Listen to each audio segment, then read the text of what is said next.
I have a question for you. What do Kenyan men do with their 24 hours? Right now, if you go to Japan right now, you'll find Japanese men making cars. See these cars all over.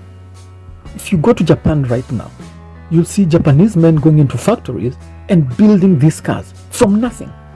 Okay? If you go to North Korea, you'll find North Korean men making nuclear bombs. And their economy is valued at $16 billion. Kenya's economy is $110 billion. Yet with $16 billion, the North Koreans are making nuclear bombs and missiles.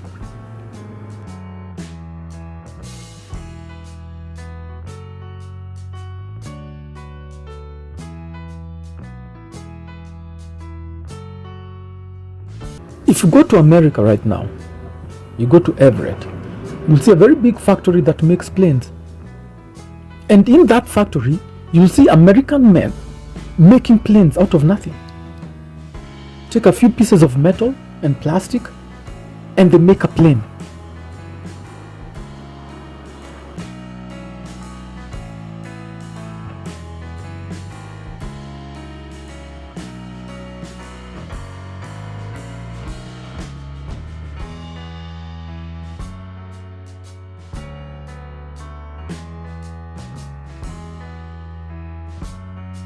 This is what all these men are doing with their 24 hours.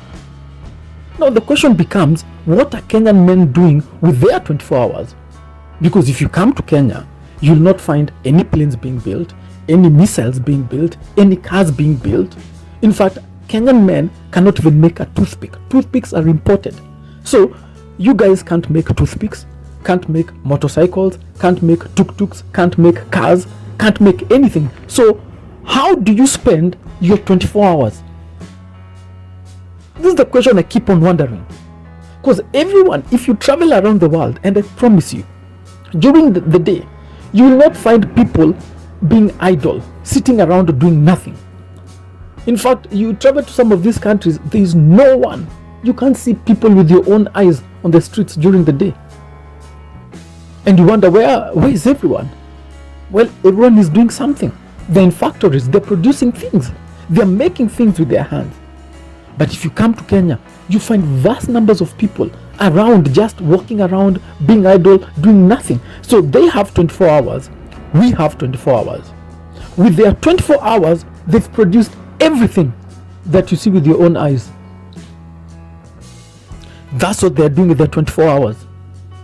So what are we doing with our 24 hours? That's the question. How can we justify being on the earth, using up oxygen, and there's literally nothing to show for it? That if you're to investigate Kenya 1,000 years from now, there'd be nothing to show for it. Nothing at all. A population that makes nothing. Men who are so inefficient and so intellectually challenged that they produce absolutely zero. These are useless men. There is no point in being on this earth if you're not going to be productive. If you can't make a shoe, you can't even make a button or make a shirt or even make the underwear that you're wearing, that another man has to make it for you. What kind of man are you? So we need to discuss what Kenyan men do with their 24 hours. That's a conversation that we need to have. We need to sit down on a round table as the men of Kenya and discuss, what do we do with our 24 hours? Because we're not making anything. So I went to investigate what Kenyan men do with their 24 hours. So I went and sat down next to a group of men in different locations just to listen in to what they're talking about. So what do Kenyan men talk about? Because they don't talk about production. You see, if you go to other countries, they're talking about the things that they make, right? Because they're the ones who are making it. If you go to the canteen next to the car factory where they make Toyotas, the workers are talking about issues concerning production of cars, isn't it? If you go chill out with people from North Korea, they're talking about nuclear deterrence for them from the Americans. If you go sit down with the Americans, well, they're talking about everything.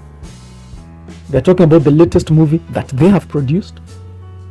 They're talking about the latest jet fighter that they have produced. They're talking about the things that they've done with their own hands. So if you go and sit down next to Kenyan men, what are they talking about? Just go into any bar, go into any place and just sit next to a group of men and listen in to what they're talking about. They're always talking about two things. They're talking about Europeans playing football. That's number one. Number two, they're talking about the tribal situation. That's it. They're talking about the way they don't like that tribe, the way that tribe is a bad tribe. They call that politics, but it's simply just talking about the tribal ethnic situation, nothing else. You'll never hear them talking about this is the latest model of car that we are making, this is what we are producing. Never. The conversation is always the same. They will either talk about the tribe or the Mzungu. The Mzungu never gets out of their mouth. And they divide themselves up according to that. So these are non-serious men. And people keep on wondering, what is the problem with countries like Kenya? Why can't these countries develop? You have to understand, it is the people who are the problem, not the country. Because if you take these men, take all Kenyan men, all of them, and transfer them, take all of them to Japan and leave them there and let them inherit everything and bring the equivalent number of Japanese men here. Let them have everything. Yeah, put them in the slums because that's what there is mostly, right? And then go back after 10 years and see what will happen to these two societies. You will find that all the Kenyan men who were given Japan with all the factories, with everything, you'll find that the factories have totally shut down. They are no longer making cars. And you come back here, the Japanese that you dumped in Kenya and you gave them the slums, you'll find that they're making cars. There are factories everywhere.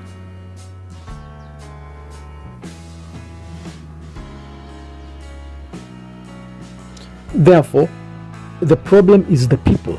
It's the men of the country. The way of thinking.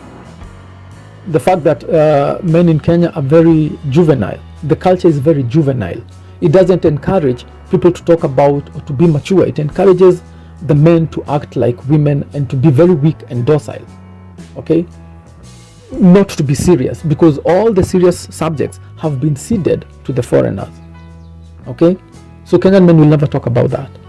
They only talk about light stuff, petty stuff. You know, you'd think they're a bunch of 12-year-old girls.